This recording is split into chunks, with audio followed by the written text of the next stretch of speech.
ही रोजगार बढ़ता है। रोजगार एजुकेशन से विकास होता है, नहीं होता एजुकेशन। आपके पास अगर है एजुकेशन रोजगार नहीं होता है। आपकी सरकार जब से आई है एजुकेशन और रोजगार पर सबसे ज्यादा इफेक्ट पड़ा हुआ है, बेरोजगारी फैली हुई है। मान्यवर धन्यवाद मुझे देने के लिए। तो मैं आपको बताना चाहूंगा कि एनईपी जो है न्यू एजुकेशनल पॉलिसी वो सिर्फ हमारे नॉलेज के बेसिस पे हो रही है, क्योंकि किसी ने कहा था कि पढ़ेगा लिखेगा तो बनेगा नवाब और खेलेगा कूदेगा तो बनेगा खराब। मान्यवर क्या बात है, खेलेगा कूदेगा होगा क्या? सचिन तेंदुलकर गलत है? सचिन तेंदुलकर क्या बोल रहे हैं जी? सुनिए सुनिए, आप इतने बड़े हुए, आप भी शिक्षा लेके यहाँ आए, ये बात है। दिल्ली से सब मेरे पास में चले, आपको पूरा कोचिंग देता हूँ, ट्यूशन कीजिए, आप भी जाकर फंड लेके कर रहे हैं आप? सेंट्रल गवर्नमेंट फंड देती है, आप अपने घर से लेके आ रहे हैं, अपने घर से लेके नहीं दे रहे हैं। बिजली पानी शिक्षा आप अपने घर से पैसा ला के नहीं दे रहे हैं।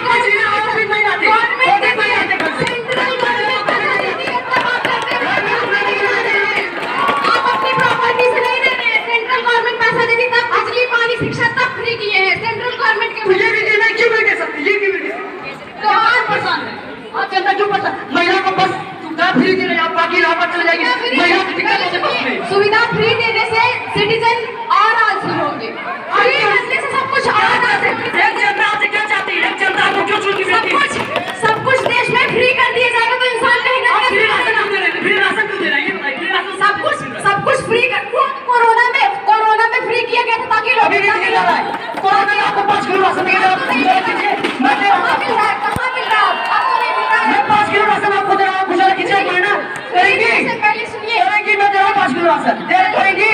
पहले सुनिए, इसलिए दी जा रहा है ताकि कोई भूखा ना मरे। कोरोना के टाइम भूखा ना मरे, उतना गंगा की नदी के किनारे कितनी रात से पड़े हो, भूखा नहीं मरे। की बात करें आप, वो लोग कौन है? हॉस्पिटल की तरफ दवाई लाभ घोषित कर दीजिए। पहले आप सुनिए, बिजली पानी शिक्षा फ्री करने से सब कुछ अच्छा हो जाएगा, देश आगे बढ़ेगा। इससे मर्यादा, सांसद की मर्यादा बनाए रखिए, अपना बारी से रखिए सबको, क्योंकि अगर साथ में बोलेंगे तो कोई भी हम लोग को फैसला नहीं मिल पाएगा, ना कुछ समझ में आएगा। अब सभी सदस्य परेशान हो गए बिना कारण के ही, तो एक एक करके अपना अपना पक्ष रखिए, हम सबको अपना विचार रखने का मौका देंगे। मैं सबसे पहले अपनी बात को पूरा करना चाहता हूँ। क्या बताइए आप, आज नई शिक्षा नीति के लागू होने से पहले जो हमारे देश में शिक्षा नीति थी, उससे हमारे देश को कितना लाभ हुआ? उससे जो गरीब और पिछड़े वर्ग के बच्चे हैं उनको कितना लाभ हुआ? अरे भाई शांत रहिए, इसीलिए तो नई शिक्षा नीति लाई गई। आपको अभी तक दिमाग में नहीं घुसा कि नई शिक्षा नीति किस लिए लाई गई है? गरीब भी पढ़ सके, अमीर भी पढ़ सके, दोनों एक बराबर होके पढ़े। हम पुरानी शिक्षा नीति के हिसाब से मुगलों के बारे में पढ़ते थे, उनके बारे में पढ़ के हमने क्या उखाड़ा है?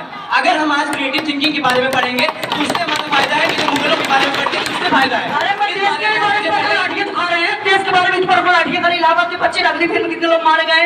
अभी एक मिनट, जो अभी तक हुआ है, जो पढ़ाया गया है, उसी वजह से दिमाग में, बच्चों के दिमाग में ये सब घुसता है। लेकिन अगर आज हम क्रिएटिव थिंकिंग के बारे में पढ़ेंगे तो इससे हमारे दिमाग में खुद से क्रिएटिविटी बढ़ेगी। मैं पढ़ता हूं, अगर हम क्रिएटिविटी खुद से पढ़ेंगे,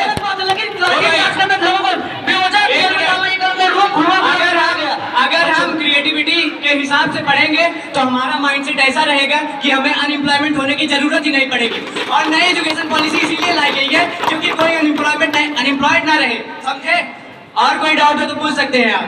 बेरोजगारी इस हिसाब से फैली हुई है, न्यू एजुकेशन पॉलिसी लागू की जाए या ना की जाए, कि सरकार ये कुछ भी करे मानव, लेकिन ये गलत हो रहा है कि बेरोजगारी की वजह से नई शिक्षा नीति इसीलिए लाई गई है कि अनएम्प्लॉयमेंट ज्यादा ना बढ़े। पहले क्यों नहीं लागू की? हमारी सरकार आई है और हम अभी लगा रहे हैं नई शिक्षा नीति।